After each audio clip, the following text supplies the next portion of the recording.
For 50 years, the rules of underwater warfare were absolute.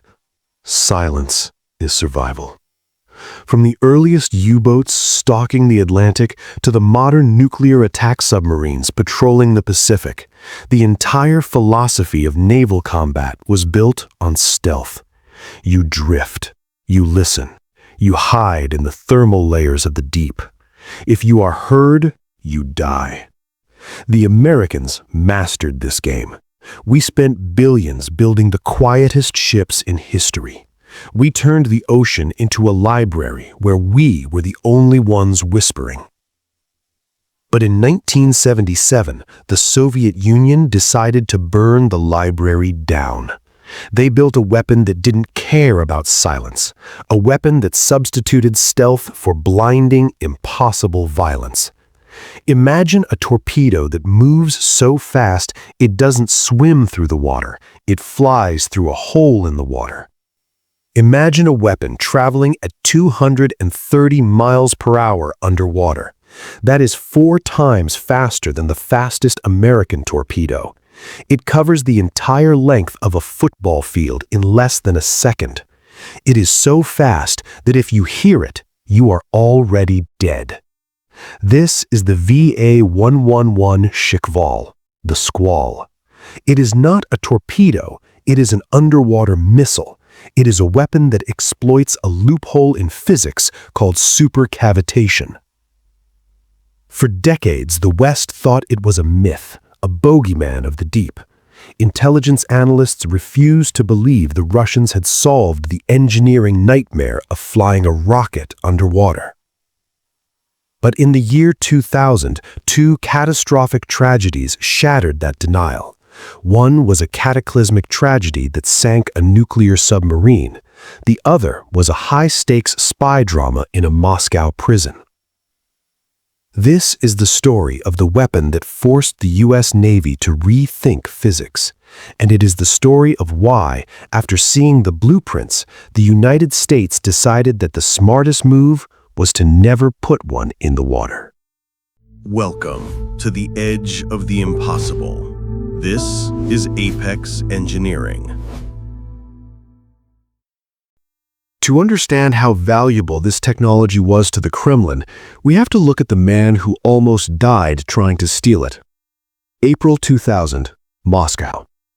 Edmond Pope, a retired U.S. Navy intelligence officer turned businessman, is meeting with Russian scientists. It is the Wild West era of post-Soviet Russia. The Iron Curtain has fallen, the ruble has collapsed, and Russian scientists, starving for cash, are selling state secrets like they are having a yard sale. But Pope isn't looking for standard hardware. He isn't looking for the monkey models, the downgraded weapons Russia sells to foreign clients. He is looking for the holy grail of hydrodynamics. He wants the technical reports on high-speed underwater propulsion. He wants the gas ventilation logic. He wants the classified alloys. He wants the Squall. But the FSB, the new KGB, is watching. Pope is arrested. He is thrown into Lefortovo prison, a Tsarist-era dungeon notorious for psychological torture. He is charged with espionage. This was a massive geopolitical signal. For 10 years, the West had been buying Russian tech, but the arrest of Edmond Pope was Vladimir Putin slamming the door shut. Why? What was so special about these blueprints? The FSB alleged Pope was seeking the gas ventilation logic and the specific alloy composition of the Cavitator nose cone. These are the engineering parameters required to stabilize a 2,700-kilogram projectile moving at 200 knots. While Russia would later sell complete units to China, the underlying engineering logic was considered a state secret of the highest order. Pope was suffering from bone cancer. The U.S. Congress passed a resolution demanding his immediate release. President Clinton called Putin personally. Eventually, Putin pardoned him, but the message was clear. You can buy our oil, you can buy our rifles, but you cannot buy the bubble. The Russians knew they had something the Americans couldn't replicate. They had a machine that cheated friction. So how do you make a torpedo go 230 miles per hour? The enemy of speed is drag. Water is 800 times denser than air. Trying to push a torpedo through water at high speed is like trying to drive a Formula One car through a wall of molasses. The friction is immense. The Soviets realized that they couldn't beat the friction, so they decided to remove the water. They used supercavitation. Supercavitation is a phenomenon where a liquid's pressure drops below its vapor pressure, turning it instantly into a gas. If you move an object fast enough, the water boils at the nose, creating a bubble. The Shkval is designed to travel inside this bubble. The weapon features a flat, circular disc at the nose called a cavitator. This disc pushes the water outward, creating a void. But at launch speeds, the natural cavity isn't big enough to cover the whole 27-foot missile. So the Shkval cheats. It uses ventilated supercavitation. The rocket engine doesn't just push the missile forward, it diverts a portion of its exhaust gas through pipes and blasts it out of nozzles in the nose. It literally inflates its own bubble. The missile flies inside this pocket of gas. Only the tiny metal nose cone touches the water. The rest of the hull is touching nothing but hot steam. Friction drops by a factor of 100. The drag is virtually eliminated. It is an underwater rocket, a solid fuel spear that brute forces its way through the deep. But this speed comes with a terrible price, a price that American naval doctrine refused to pay. Speed is a superpower, but in underwater warfare, speed has a cost so high that the U.S. Navy considered it suicidal. The Shkval is loud. When a conventional torpedo moves, it hums. When a Shkval moves, it screams. The rocket engine burning underwater creates a roar that can be heard for 50 miles. But the real noise comes from the cavity collapse. At the tail of the missile, the gas bubble collapses. The water crashes back into itself at 200 miles per hour. This creates a continuous water hammer effect. The acoustic energy released creates a broadband interference wall. It essentially acts as an acoustic jammer for its own launch platform. This creates the self-blinding paradox. Submarines and torpedoes see with their ears. They use sonar. But sonar requires contact with water. The Squall is flying inside a bubble of gas. Gas is an acoustic insulator. Sound waves cannot travel effectively from the water through the gas and into the missile's sensors. The Squall is effectively deaf. It cannot hear the target it is hunting. And because its own rocket engine is deafeningly loud, it couldn't hear anything if the bubble wasn't there. It is like trying to hear a whisper while standing next to a jet engine. This means the Shkval cannot home in on a target. A standard American Mark 48 torpedo is a robot. It chases you. It pings you.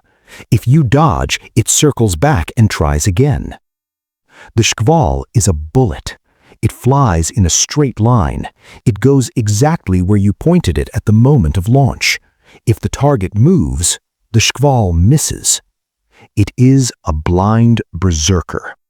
Terrifying, yes, but clumsy. But you might be wondering, if it is blind and it flies in a straight line, how does it actually hit a moving target? The answer is, it wasn't supposed to.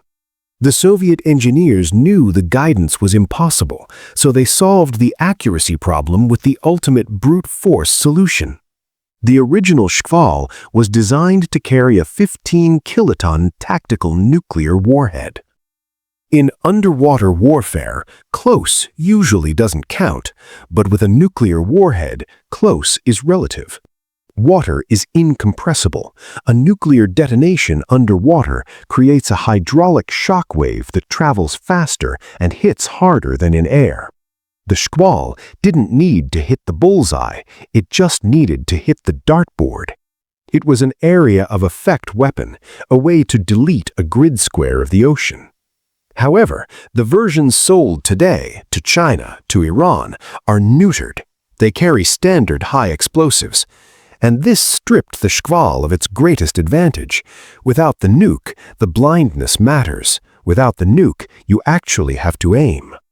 But whether it carried a nuclear warhead or a conventional one, the Shkval represented a philosophy of danger first, safety second.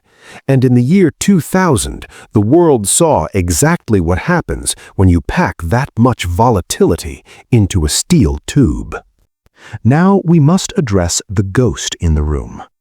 Whenever the Shkval is mentioned, the conversation turns to the tragedy of the K-141 Kursk. On August 12, 2000, the Pride of the Northern Fleet suffered 2 massive explosions and sank, killing all 118 men on board. The media and even some naval experts blamed the Squall. They claimed the volatile fuel of the Super Torpedo exploded. They were wrong. The Squall was innocent. The forensic truth reveals a different villain, a villain born of chemistry, not speed. The Shkval uses solid fuel. The VA-111 is powered by a solid propellant rocket motor. It uses a metal-based fuel, likely magnesium or aluminum, which burns steadily. Solid fuel is stable. It does not leak. It does not spontaneously detonate. The weapon that killed the Kursk was an older, nastier beast, the Type 65-76 kit. The Type 65 is a thermal torpedo. It doesn't use a battery or a rocket. It uses a liquid fuel called high-test peroxide. HTP is concentrated hydrogen peroxide. It is a chemical demon. If it touches rust or silver or even a speck of dust, it decomposes instantly into superheated steam and oxygen. It expands 5,000 times in volume in a fraction of a second. Forensic analysis of the Kursk wreck proved that a weld failed on a Type 65 practice torpedo. The HTP leaked. It touched the dirty metal of the tube. It exploded. But while the Shkval didn't sink the sub, the tragedy proved a point that is relevant to our story. The Soviet Navy was willing to put dangerous, high-energy chemical weapons inside their own submarines in the pursuit of power. They treated their ships like magazines filled with dynamite. So the Shkval is blind. It can't hear, and it didn't sink the Kursk. But the Americans still had a question. Can you steer it? Standard torpedoes are wire-guided. They trail a thin copper or fiber optic wire that spools out behind them, miles long. This allows the submarine commander to steer the weapon like a video game joystick. It is the umbilical cord that gives the weapon a brain. But physics forbids this at 200 knots. Hydrodynamic drag on a wire increases with the square of the velocity. At 50 knots, the wire holds. At 200 knots, the drag force on the wire is exponential. The tension would snap any copper or steel wire instantly upon launch. This confirmed the American tactical assessment. The Squall is a snapshot weapon. It is designed for a knife fight. You only use it when the enemy is right in front of you, within 10,000 yards. You point the nose, you pull the trigger, and you pray the target doesn't turn. It is not a sniper rifle. It is a sawed-off shotgun. The Soviet Union collapsed in 1991. The factories rusted, but the blueprints traveled. In April 2006, the Iranian Navy conducted the Great Prophet War Games. They announced they had tested a super-fast underwater missile capable of destroying any enemy submarine. They called it the Hoot, the Whale. Western intelligence looked at the footage. It wasn't a new invention. It was a clone, a reverse-engineered Shkval, likely acquired through the gray arms markets of China or Central Asia. But there was a catch. The Russians designed this weapon to carry a nuclear sun. The Iranians loaded it with standard high explosives.